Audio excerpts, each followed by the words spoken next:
Hope News DSKU, kami laporkan berita kegiatan peletakan batu pertama pembangunan ruang kelas bertingkat 6 ruangan di SD, SMP, SMA, SMK Air Bersih Medan.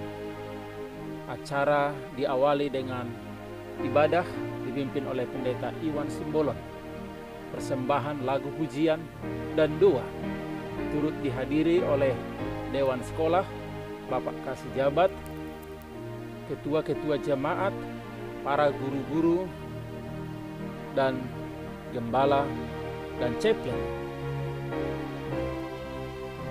Melalui peletakan batu pertama ini, kiranya Tuhan membukakan berkat-berkat dari sorga melalui hamba-hambanya, orang-orang yang dermawan, agar boleh memberikan sebagian berkat Tuhan untuk pembangunan sekolah ini, karena akan memasuki tahun ajaran baru, maka siswa-siswi siap dididik di lembaga pendidikan ini.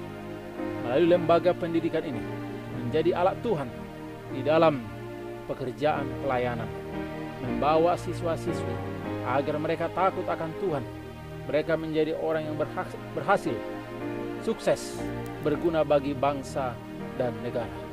Demikianlah kegiatan ini diakhiri dengan makan bersama jamuan kasih. Para guru semuanya sangat bersukacita. Harapan dan doa kita, pembangunan ini cepat terwujud dan selesai. Tuhan memberkati. Mari kita dukung dan doakan.